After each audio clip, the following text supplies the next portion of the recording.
पाठ 5 गोवा जैसा मैंने देखा। लेखक है विनय शर्मा।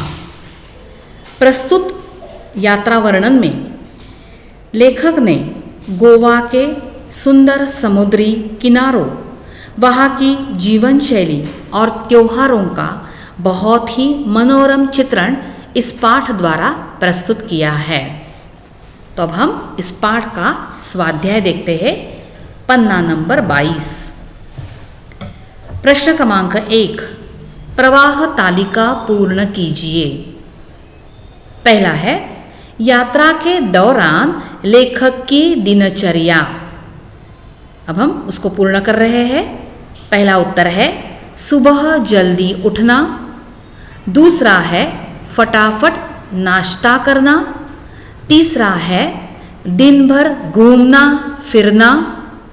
और चौथा है शाम को थककर रिसोर्ट पर आकर थकान मिटाने के लिए पूल में तैरना। प्रश्न 2, कृति पूर्ण कीजिए। गोवा की ओर आकर्षित करने वाले घटक। 4 उत्तर है। पहला घटक है प्रकृति सौंदर्य। दूसरा है गोवा की आबोहवा। तीसरा है गोवा की जीवन शैली। और चौथा है पर्यटन स्थल। प्रश्न क्रमांक 3 लिखिए। नीले पानी वाला पथरीला। उत्तर है अंजुना बीच। दूसरा रेतीला तथा उथला बेनालियम बीच। तीसरा सबसे लंबा कलिंगवुड बीच। चौथा मछुआरों की पहली पसंद बेलानियम बीच। प्रश्न क्रमांक 4, सूची बनाइए। गोवा का प्राकृतिक सौंदर्य दर्शाने वाले वाक्य। पहला वाक्य है, ये हमने उसी पाठ में से लिया है। पहला वाक्य है गोवा हरितिमा से भरपूर है। दूसरा वाक्य है पेज नंबर 19 पर वो वाक्य है सूर्य देवताएं ने विदाई ली, वैसे ही चंद्रमा की चांदनी में नहाकर समुद्र का नया चेहरा नजर आने लगा। तीसरा वाक्य है पन्ना नंबर 20 पर अंजुना बीच नीले पानी वाला पथरीला बहुत ही खूबसूरत है। और चौथा अंजुना बीच गहरा और नीले पानी वाला है। उस प्रकार हम या फिर कलिंगवुड बीच के बारे में भी आप लिख सकते हैं कि वो सबसे लंबा बीच है और उस पर पानी पर जो खेल होते हैं वाटर स्पोर्ट्स वो भी खेले जाते हैं। आगे प्रश्न क्रमांक 5, नवरात्रि तथा दशहरा पर्व में गोवा की अलग परंपराएं। पहली परंपरा है घर गली मोहल्ले में दुर्गा माँ की या दुर्गा की घट स्थापना। दूसरा है लड़कियों द्वारा गरबा कर पर्व मनाना। तीसरा है सुबह को सवारियों की वाहनों की साफ सफाई करना। चौथा है रावण का पुतला नहीं जलाना, ये भी उनकी परंपरा है। पांचवा है शाम को भगवान की पालकी ले जाना। छठा है विविध पत्तियां तोड़कर एक दूसरे को बधाई देना। बहुत सारे उत्तर मैंने कह दिए यहाँ पर, आप उसमें से कोई भी 4 उत्तर लिख सकते हैं। अब है प्रश्न क्रमांक 6, बेनालिया, अंजुना तथा कलिंगवुड बीच की विशेषताएं। सबसे पहले हम देखेंगे बेलानिया की विशेषता है यह बीच रेतीला और उथला है। दूसरी विशेषता है यहाँ पर मछलियों की भरमार है। तीसरा मछुआरों का ये पसंदीदा बीच है। अंजुना बीज की विशेषताएं हैं, वह नीला पानी वाला और पथरीला है, खूबसूरत है और बॉलीवुड की वह पहली पसंद है।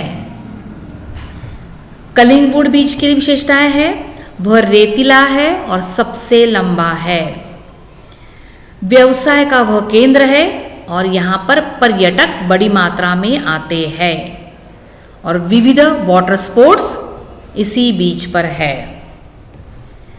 अब प्रश्न क्रमांक 7, सोचिए और लिखिए।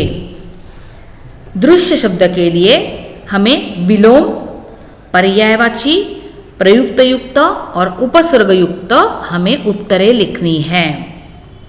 सबसे पहले हम दृश्य शब्द का पर्यायवाची देखेंगे। उसका पर्यायवाची है नजारा, उसका विलोम है शब्द अदृश्य, उपसर्ग है अदृश्य, ओ लगाया क्योंकि, और प्रयुक्त है दृश्यमान। अगला प्रश्न है, प्रकृति को, ये अभिव्यक्ति है, प्रकृति को सुंदर बनाए रखने में मेरा योगदान, इस विषय पर अपने विचार लिखिए। अब यहाँ पर आप अपने खुद के विचार लिखेंगे, आपका योगदान है उसमें।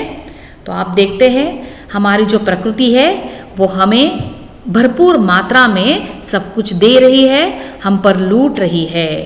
प्रकृति में खजाना है, क्या नहीं है। प्रकृति के द्वारा हम अनेक चीज़ें प्राप्त कर सकते हैं। तो उसको स्वस्थ रखना, सुंदर रखना, ये हमारी पहली जिम्मेदारी होनी चाहिए, क्योंकि यह मनुष्य के लिए ईश्वर ने दिया हुआ उपहार है। यहाँ की जो प्राकृतिक स्रोत है, नदी, नाले, कुआं, तालाब, सागर या फिर पेड़, हरियाली, आकाश, जमीन, ये सब हमारे लिए है। तो हमें उसका संवर्धन करना अत्यंत आवश्यक है। तो क्या क्या कैसे करेंगे संवर्धन? तो पेड़ को काटना नहीं चाहिए, पेड़ लगाने चाहिए। सिर्फ लगाकर ही हो जाएगा क्या? नहीं, पेड़ लगाने पर उसका संवर्धन, उसको पानी डालना, उसके लिए खाद डालना, एक बच्चे की तरह उसकी देखभाल करनी चाहिए।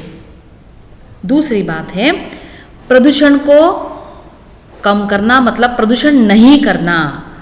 प्रदूषण किस प्रकार के हैं? ध्वनि प्रदूषण है, जल प्रदूषण है, पानी मतलब वायु प्रदूषण है।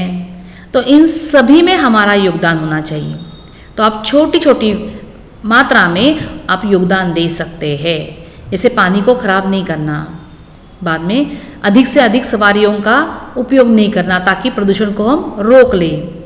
वायु प्रदूषण में मतलब है उच्च स्वर में कोई भी रिकॉर्ड या फिर खुद नहीं बोलना, ताकि ध्वनि का प्रदूषण भी कम हो जाए। साथ ही साथ अंत में आप लिखेंगे कि प्रकृति को सुरक्षित रखना ये मानव की जिम्मेदारी है। तो ये हमारी जिम्मेदारी या कर्तव्य है, हमें निभाना चाहिए। इस प्रकार आप प्रकृति को सुंदर बनाए रखने में योगदान दे सकते हैं। ठीक है, अब हम देखेंगे व्याकरण भाषा बिंदु। कोष्ठक में दी गई संज्ञाओं से विशेषण संलग्न है। नीचे दी गई सारणी में संज्ञा तथा विशेषणों को भेदों सहित लिखिए। जैसे है भयभीत गाय, इसमें है गाय, यह संज्ञा है और वो भेद है जातिवाचक। भयभीत यह विशेषण है और भेद है गुणवाचक विशेषण। इस प्रकार आपको ठीक तरह से उत्तर लिखना है। नीला पानी, पानी यह द्रव्यवाचक संज्ञा है और नीला यह गुणवाचक विशेषण है। दूध, 10 लीटर दूध, दूध द्रव्यवाचक संज्ञा, 10 लीटर निश्चित परिमाणवाचक संज्ञा। 40 छात्र, 40 ये जो शब्द है वह है गुणवाचक, यह है संख्यावाचक विशेषण और छात्र है जातिवाचक विशेषण। लोग, कुछ लोग में लोग शब्द है जातिवाचक संज्ञा और कुछ शब्द है अनिश्चित संख्यावाचक विशेषण। 2 गज जमीन, जमीन जातिवाचक संज्ञा, 2 गज निश्चित संख्यावाचक विशेषण। वही पानी, पानी द्रव्यवाचक संज्ञा, वही सार्वनामिक विशेषण। यह लड़का, लड़का जातिवाचक संज्ञा, यह सार्वनामिक विशेषण। प्रश्न 2, ऊपरयुक्त संज्ञा विशेषणों की जोड़ियां का स्वतंत्र वाक्यों में प्रयोग कीजिए। अब देखिए हमने तो ढूंढ लिया ये कि कौन सी संज्ञा है और कौन सा विशेषण है, भेद भी पहचाने। अब हमें क्या करना है, अपने मन से अलग वाक्य बनाने हैं। जैसे कि सड़क पर भयभीत गाय दिखाई दी, यह हमारा पहला उत्तर हो जाएगा। दूसरा, समुंदर का नीला पानी शांति का एहसास दिलाता है। तीसरा उत्तर हो जाएगा, हमारी भैंस 10 लीटर दूध देती है। चौथे का उत्तर है, 5वीं कक्षा में 40 छात्र है। छठा वाक्य है, कुछ लोग ज्यादा ही समझदार होते हैं। कुछ लोग का हमने प्रयोग किया यहां पर। नेक्स्ट, गांव में रामू की 2 गज जमीन भी नहीं है। अगला, वही पानी फिर नहर से निकलता है। वही पानी, ये हमने प्रयोग किया। यह लड़का होशियार है, यह लड़का, इस शब्द का हमने प्रयोग किया। इस प्रकार हमने उसके वाक्य बनाए। अब है प्रश्न क्रमांक 3, पाठ में प्रयुक्त विशेषणों को ढूंढकर उनकी सूची बनाइए। यहाँ पर मैंने आपको उदाहरण के लिए एक 7 से 8 लेकर विशेषण दिए हैं। आप उसमें से और भी ज़्यादा भी निकाल सकते हैं। तो आप जो आपने अभी पाठ देखा उसमें कौन कौन से विशेषण हैं? खूबसूरत, सांस्कृतिक, खास, सफ़ेद, पतली सी, अथाह, स्थानिक और छोटा सा, ये पाठ में से विशेषण दिए हैं। प्रश्न क्रमांक 4, निम्नलिखित वाक्यों में आई सहायक क्रियाओं को अधोरेखित कीजिए तथा उनका अर्थपूर्ण वाक्यों में प्रयोग कीजिए। तो पहले हमें सहायक क्रिया लिखनी है और बाद में वाक्य लिखना है। टैक्सी एक पतली सी सड़क पर दौड़ पड़ी। उसमें से पड़ना, पड़ी यह सहायक क्रिया है। हमने उसका वाक्य बनाया, पेड़ से फल गिर पड़ा। दूसरा वाक्य है, शरीर को कुछ समय के लिए विश्राम मिल जाता है। उसमें सहायक क्रिया है मिल जाना, जाना यह सहायक क्रिया है। हम वाक्य करेंगे, लड़का स्कूल जाता है। हम आराम करने के इरादे से अपने अपने स्यूट चले गए। यहाँ पर गए यह सहायक क्रिया है। हमने वाक्य किया, हम सब बाहर गए। फिर भी धूप तीखी ही होती जाती है। जाती है सहायक क्रिया है। वाक्य बनाया, बच्चे खेलते कूदते हुए घर जाते हैं। सबके बावजूद यह अपने में एक सांस्कृतिक विरासत भी समेटे हुए है। सहायक क्रिया है हुए है। प्रतियोगिता में लड़कियां सम्मिलित हुई या होती है। इधर बच्चे रेत का घर बनाने लगे। लगे यह सहायक क्रिया है। बच्चे मैदान पर खेलने लगे। अब समुद्र सहाय और भयावह दिखने लगा। लगा यह सहायक क्रिया है। वह बिस्तर समेटकर चलने लगा। यह हमने वाक्य बनाया। यहाँ सुबह सुबह बड़ी मात्रा में मछलियाँ पकड़ी जाती है सहायक क्रिया है। वाक्य बनाया। लोग सवेरे सवेरे सैर पर जाते हैं। अब आप इस प्रकार आपके पाठ्य पुस्तक में से या इसी पाठ में से सहायक क्रिया ढूंढ सकते हैं। अब हमारा उपयोजित लेखन, यहाँ पर पत्र का विषय है विजय, विजया मोहिते, वरदा सोसाइटी, विजयनगर, कोल्हापुर से। व्यवस्थापक औषधि भंडार नागपुर को पत्र लिखकर आयुर्वेदिक औषधियों की मांग करता या करती है।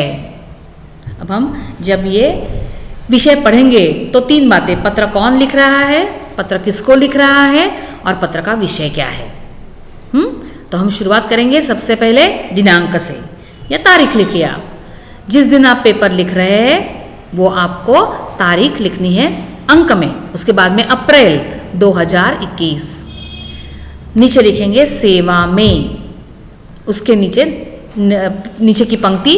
अब हम लिख रहे हैं व्यवस्थापक को, जो जिसकी दुकान है, और कहाँ पर है वो दुकान, नागपुर में है, तो हम लिखेंगे व्यवस्थापक, नेक्स्ट लाइन औषधि भंडार, उसकी अगली पंक्ति नागपुर। इस प्रकार हम पूरा का पूरा पता जो है वह सबसे पहले लिखेंगे, उसके बाद में बीच में हम विषय लिखेंगे। अब पत्र का विषय क्या है, औषधियों की मांग, ये मांग पत्र है। विषय लिखने के बाद में हम शुरुआत करेंगे महोदय, कॉमा, परिच्छेद को। आपकी सूची मिली, मतलब आपकी दुकान में कौन कौन सी औषधियां हैं वह सूची मिली हुई है आपको, तभी आप ऑर्डर कर सकते हैं, करेक्ट है। आपकी सूची मिली, धन्यवाद।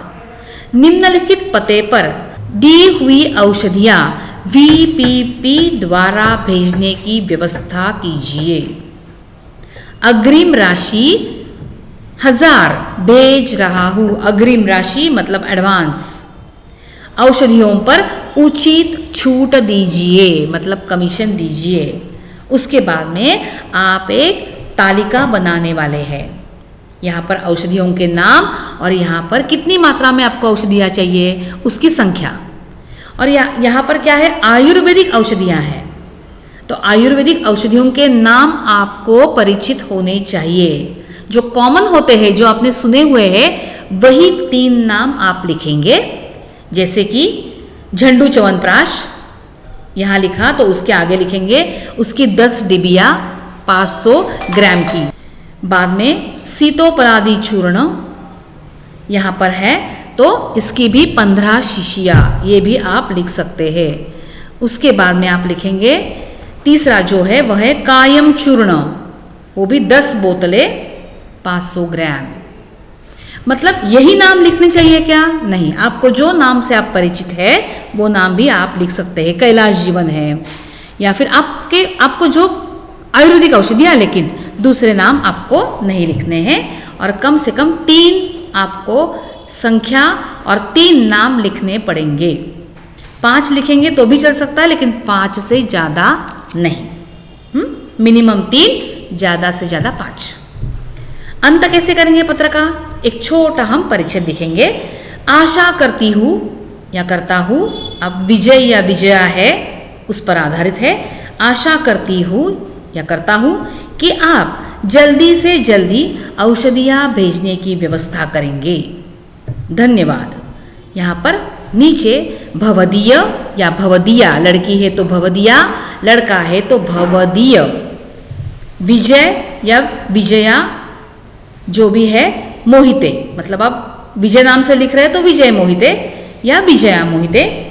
यहाँ पर पता दिया हुआ है वरदा सोसाइटी, विजयनगर, कोल्हापुर। एक के बाद एक हर एक नई पंक्ति पर आपको पता लिखना है, और अंत में आपको ईमेल आईडी लिखना है।